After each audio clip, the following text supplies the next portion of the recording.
Utazoea tu haya maisha. Mimi kwa sili hivyo. Kipande kimoja tuna kila mchana, usiku katafuta hela nyingine. Hata hivyo sitaki unenepe, nataka upungue. Tu hivi.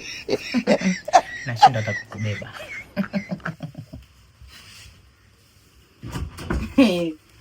Najuta mimi jamani, ndio naipata sana. Kidali kimoja usiku na mchana.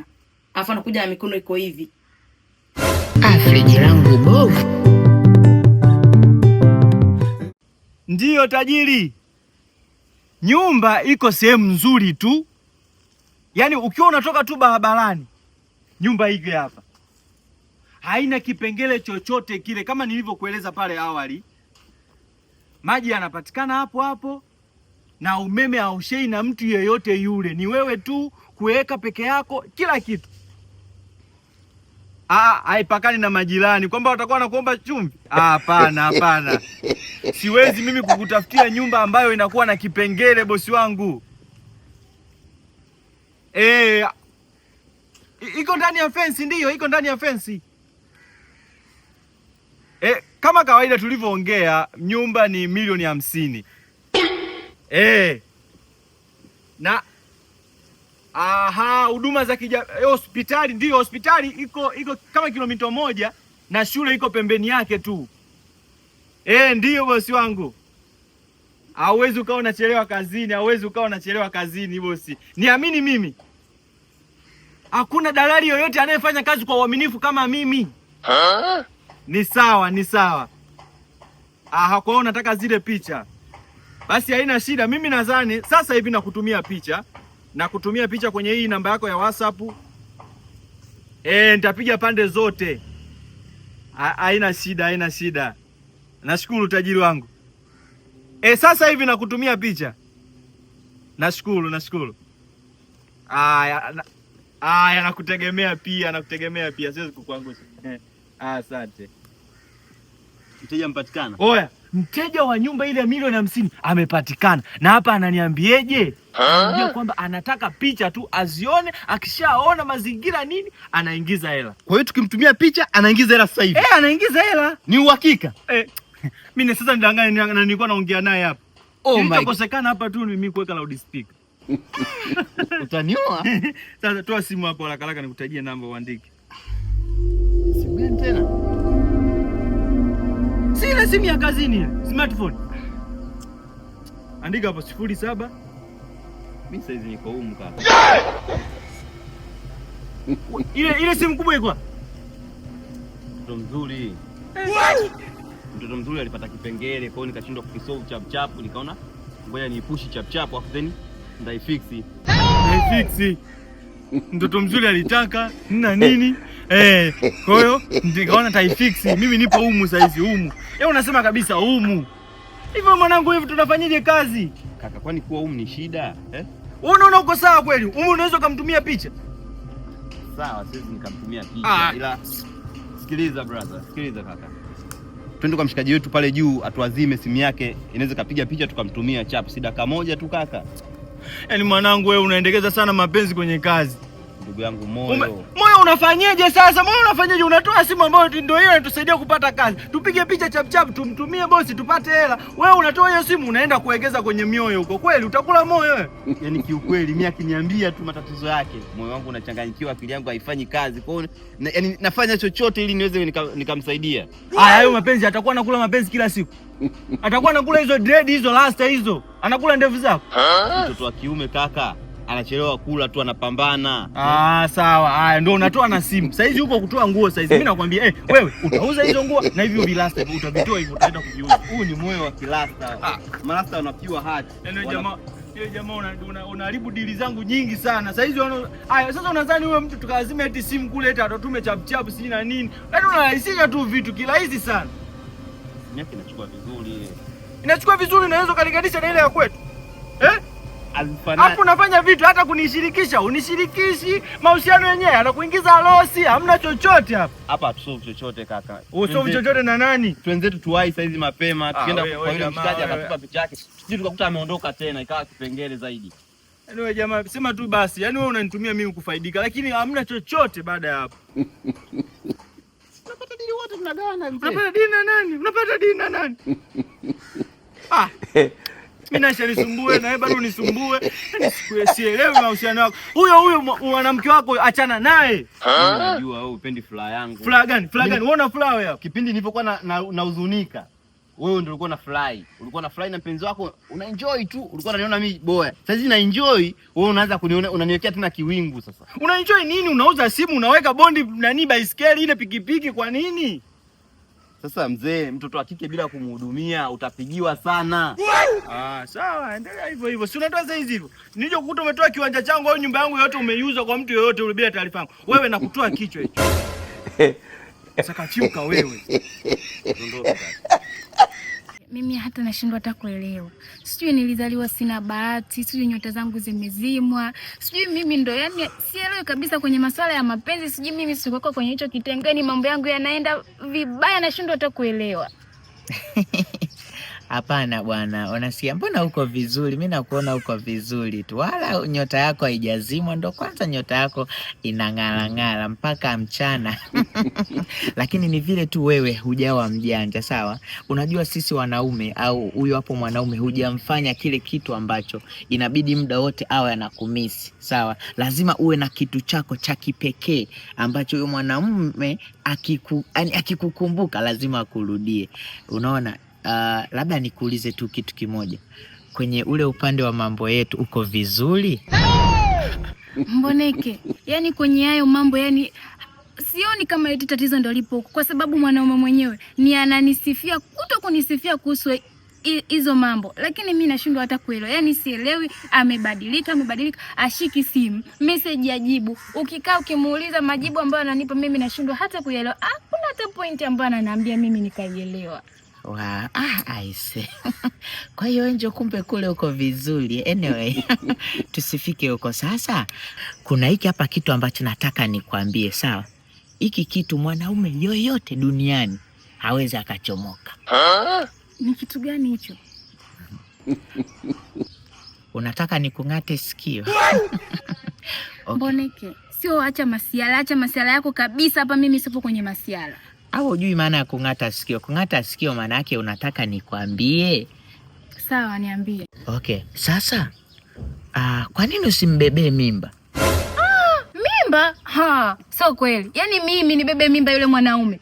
Wewe, hiyo elimu ninayo Mboneke. Nibebe mimba?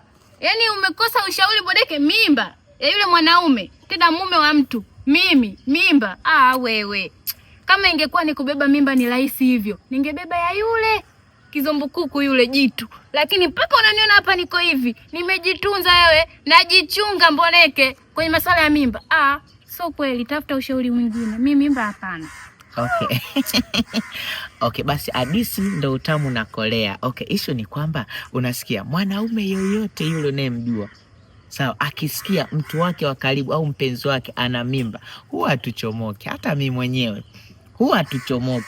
Cha msingi wewe hapo, sawa, mpigie, mpigie, sawa, mwambie mimi hapa nina mimba yako, full stop. Baada ya kusikia hivyo utaona, yani utaona tu, utaona zile caring, anakujali, anakusamini kwa sababu hataki kupoteza kile kiumbe chake. Trust me. Yani hapo Mboneke, hapo kwenye swala la kusingizia kama nina mimba, hapo sawa. Lakini Mboneke, nitamwambia kama nina mimba, kumbuka kwa nitakuwa namdanganya. Na endapo akija kujua kama mimi sina mimba itakuwaje? Fanya kweli, utafanya kweli. Wewe sasa kwenye kipimo kile ni kama tu unavyo unajua unasonga ugali kulingana na unga uliopo ndani. Sawa? Cha msingi na maanisha ya kwamba baada ya kumpima, sawa, je, anakea sana? Ukiona anakea, ndo fanya kweli, beba kweli. Sasa kwani upendi mtoto? Hiyo mbinu nitaifanyia kazi. Hapa nitakachokifanya kama ulivyoniambia, nitampigia simu, nitamwambia nina mimba, alafu then baada ya hapo nitaangalia itakavyokuwa. Nikiona anaelekea, amekaa kwenye mstari amenyoka, nambebea kweli. Yaani namtegesha zile siku ambazo najua hapa nikienda tu kinanasa, mimi nampigia simu, naenda tunafanya yale mambo yetu. Mboneke, imeisha hiyo. Ndio maana mimi nakukubali. Nakwambia kila siku wewe ni bonge moja la genius. Yaani ni kinatoka hiki, kinaingia hiki. Kinatoka kinaingia hiki. Utanishukuru baadaye.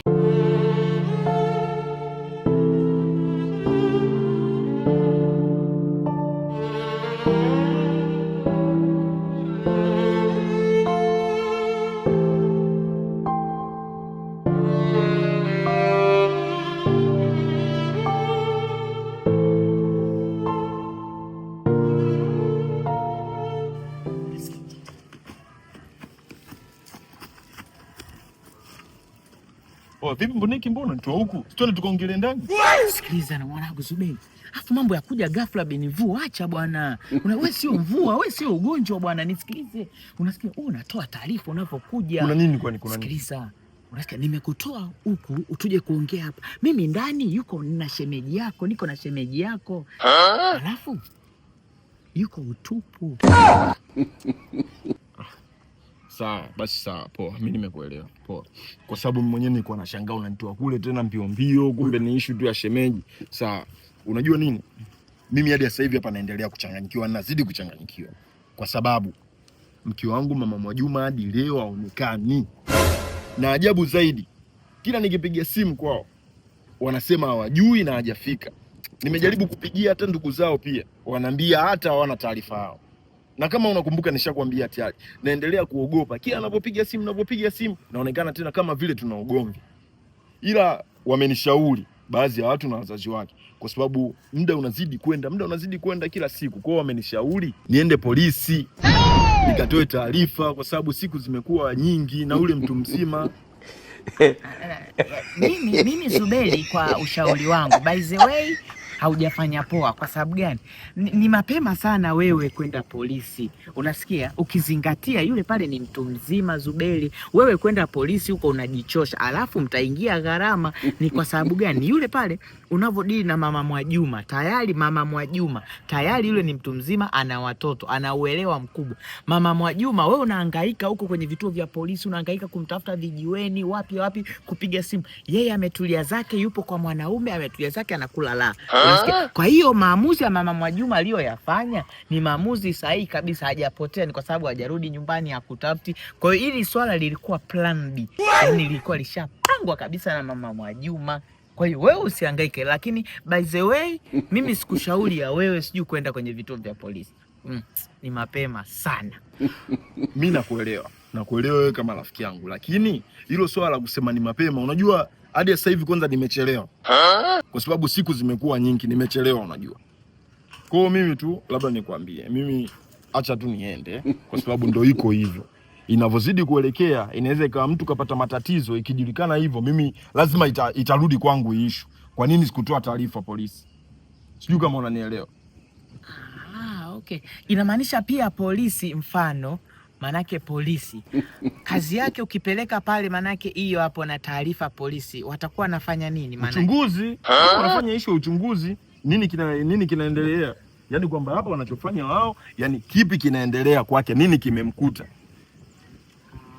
Wakishajua tayari wapi alipo, yani hapo kiufupi, kama hata itajulikana yupo sehemu fulani, lazima uwe mtu hatua za kisheria zichukuliwe kwake. Kama amepata matatizo, lazima ijulikane hayo matatizo kapata yani kwa njia gani. Manake linakuwa tena hilo hapo, na kesi inakuwa iko polisi.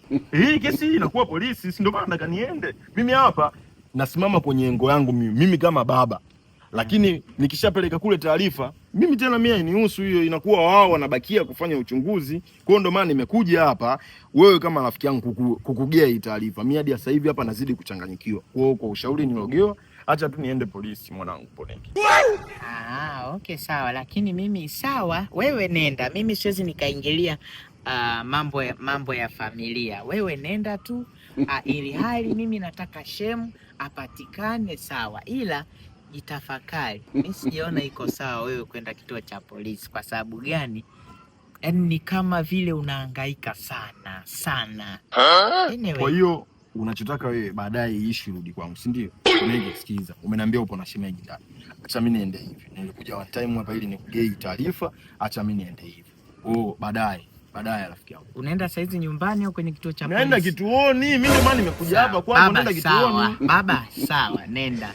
Nakujua wewe utakaje mimi kushaurika. Nenda.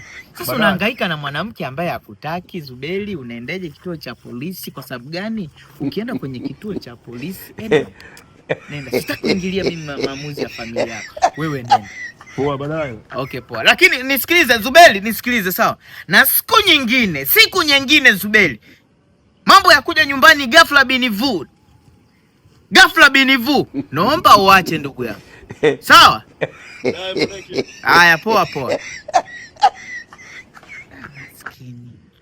anaenda kituo cha polisi. Inamaanisha hii kesi itakuwa kwenye kituo cha polisi.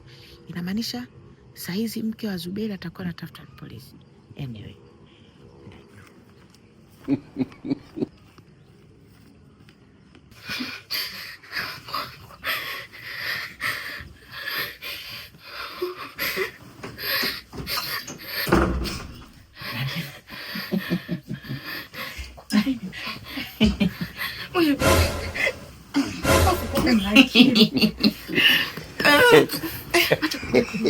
Tulia basi. Tulia. Mchezo mimi ndo man of the match. Sasa kweli asingeondoka mimi ndo ningekuwa hivi naongea kwa sauti. Tulia basi. Nilisema unavodate na mimi sawa. Unavodate na mimi. Hakuna kitu chochote kibaya ambacho kinaweza kukukuta wewe. Unajua ameniitia nini? Alikuwa anakuambiaje? Alikuwa anakuambiaje? Sasa hiyo ndo hadithi ambayo inabidi mimi nikusimulie. Tulia basi. Maana nilipokuwa nasikia anafunga mlango nikaisa naingia huko. Haya, tuliza jazba sana. Usilofu. Saizi yule pale kisu chake ni butu. Sio kikali akikati. Ndiyo. Alikuwa anasemaje sasa? Okay, isho ni kwamba Zuberi kakuchoka Zuberi kakuchoka. Yaani mpaka nashangaa. Sasa si unajua mimi nafahamiana na madalali mbalimbali. Licha ya madalali watu mbalimbali viongozi, sio viongozi tu, viongozi wa dini, wa serikali, watu mashuhuri, unaona? Kwa hiyo akanitafuta mimi akasemeje, "Oya Mboneke nisikilize mwanangu sawa. Nitafutie dalali." Sawa, dalali yoyote yule pale. Mimi nataka niuze kitanda mule na furniture, sijui kabati za mule ndani. Kasema, "Oya, kwa nini unauza hivyo hapo vitu? Mama Mwajuma vipi?" Akasema, "Mama Mwajuma bwana si aliamua kuondoka yeye mwenyewe." Yaani msikilize. Yaani alikuwa anakutafuta mkauze vyombo ninavyotumia mimi vya nyumbani kwangu au? Sio tukauze. Anasema nimtafutie dalali, yeye akauze. Mimi nikauze na yeye. Mimi vitu vinanihusu vile mke wetu. Saizi ni mke wangu. Kwa ndo hiyo hapo issue. Umeona alivyokuchoka? Akasema kuna kabati, kuna kitanda, makochi, sijui anataka dalali huyo mimi nimtafutie yeye akauze. Jamani kwa kweli kumbe majuto yenye mili mikubwa kesi nyingine zinakuwa fupi. Umeacha kusikia. Baba ndo hanipendi kiasi hicho. Yule baba ndo yani ameshanichukia kiasi hicho. Haya wewe ukasemaje mwenzangu? Maana usijui kama umenigeuka. Na wewe ukasemaje sasa? Mimi niseme nini? Mimi niseme nini unadhani? Yule ndo kichwa cha familia. Na yule pale ndo hiyo hapo ndo ndoa yake. Mimi nisemeni, mimi nikasema okay, kama unataka hivyo vitu, mimi nitatafuta hapo madalali, nikipata mimi ndakuletea. Sasa kama singekata jamani vyombo vyangu, unajua hapo niko nimevinunua kwa gharama. Unajua amechengela kidogo sana. Vike nimenunua mimi. Mimi havinihusu. Unasikia mke wangu, mimi havinihusu. Lengo langu mimi pia nataka uhamie hapa moja kwa moja. Kwa hiyo dalali jioni ya leo, dalali naweza kuenda kumtafuta. Afu mwisho ndio mwanaume hanipendi. Mimi ndo najipendekeza kwa kinaweza kwa mimi. Penzi lipo upande wa pili mama. Penzi lipo ng'ambo. Penzi lipo ukivuka ule mto. Hata niulizia. Akuulizie wewe nani? Una thamani gani kwake? Wala hajagusia. Yetu na mimi nilivyomuona tu hivyo. Nilivyosema tu alafu cha ajabu nikasema kwa nini unauza? Si Mama Mwajuma umemshirikisha? Nimekwepa hiyo ngumi. Wewe fanya kama unanipiga hapa ngumi, zungusha. Hata ndio kazungusha hivyo, wewe ni muongo saa nyingine wewe. Yeye alinipigia huko. Kwenda zako niache mimi. Nisikilize basi. Hapo niko serious. Akasema Mboneke nakuheshimu. Ninapokutana mimi na wewe, sitaki mambo ya sijui Mama Mwajuma. Sitaki uniambie mambo ya Lozi. Nikasema baba, kwa hiyo ina maana kwamba vitu nataka kuuza akaishi na kwa nani? Kwa Minashi. Unauliza nini? Anataka auze. Yeye amehamia kwa Minashi na za ndani anataka Minashi aishi maisha mazuri. Lazima mimi Mama Mwajuma mimi nimesha samani. Na watoto amewapeleka far away kwa bibi yao mkoani. Nimenishangaza na basi jambo limeniuma. Yaani Zuberi, kwa nini hakusamini? Sana nichukue kama mivandame. Ila Zuberi jamani, kwa nini hakusamini wewe? Kwa nini unakuwa takataka? Mmefanya mangapi? Yaani mtu nimecheza vikoba na vyombo jamani, vinisaidie mimi na familia yangu, mwana hizaya mkubwa yule. Hatimaye leo anachukua kumba ndakuviuza. Jamani, huyu Zuberi kwa nini hakusamini wewe? Jamani, nachoka maisha haya jamani. Lazima uchoke. Unajua mimi kinachoniuma Zuberi, angeonyesha hata moyo kidogo wa kukupenda kuliko hivyo anavyokufanyia wewe. Yani, jamani, mimi nasema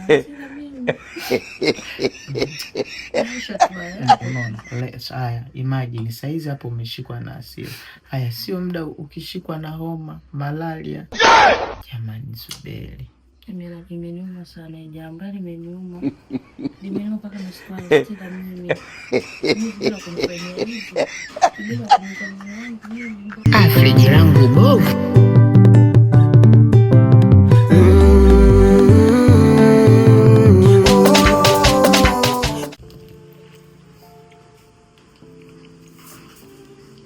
Lakini ule ni mkeo unajua. Si kama unalikumbuka hivyo. Minashi mama kijangu, unajua kila kitu mimi kama baba nimefanya, na ndio maana nimemtafuta na nimeenda hadi polisi kutoa taarifa yoyote kuonyesha kujali. Ningekuwa sijali nisingefanya hivyo vyote, ungeona hata hapa hiyo madaki haipo. Lakini kwa sababu najali, nimeenda hadi polisi ili kujiweka mbali na ile swala, kwa sababu yeye kaamua kaembaye ni sawa. Unajua ni kitu gani hivi ninachokifia Zuberi? Au ambacho sikioni kwamba ni sahihi. Sitaki mimi nionekane ndio chanzo cha hiyo ndoa yako kuporomoka au matatizo ya hiyo ndoa yako. Sitaki kabisa, kwa sababu kikubwa yule sio tu mkeo, ni mama wa watoto wako, ninyi tayari mna familia. Kwa mimi ninapokuwa naonekana kama chanzo, nimeingilia kati kuharibu amani yenu, kuharibu amani ya watoto, sio sawa. Na ndio maana mimi nataka kukukumbusha mara kwa mara uliekee usiliazi sana ili swala. Uko sahihi sana Minashi. Lakini natakiwa ukumbuke kwamba nimefanya kila kitu ili kuonyesha mimi ni baba. Mbaya zaidi hadi sasa kwamba yeye hata nikipiga simu zangu apokei. Umeelewa? Kwa mimi kwangu nasema mimi nishajitoa, nishaenda polisi na nimetoa taarifa kwao. Na kiukweli ningekuwa nimebaki mwenyewe kwenye dunia ingeniuma, lakini huu umekuwa ni muda mzuri kwangu mimi na wewe. Kwa mimi nishajivua kwenye hilo. Na kitu kingine ukumbuke, watoto nimewachukua wote, wapo kwa mama yangu. Kwa mimi hapo sina hofu kwenye hilo, kwa sababu mwanzo nilikuwa siwezi kusema nifanye kitu chochote mimi, lakini kwa sababu kaamua yeye, watoto wapo kwa bibi zao huko, basi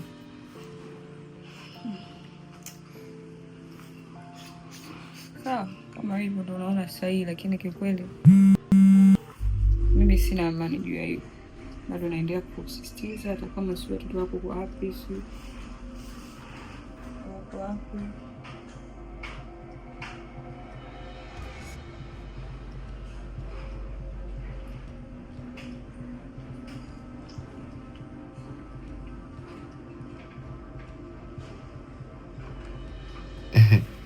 ni sawa.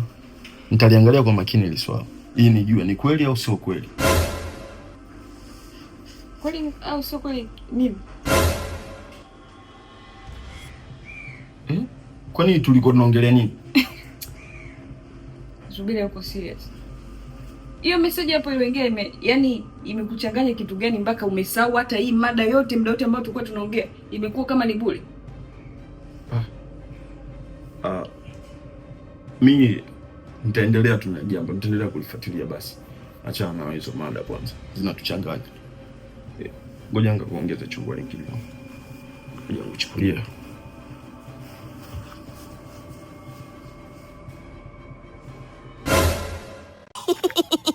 Mna enjoy eh? Basi usisahau kusubscribe channel yetu na kutani on notification.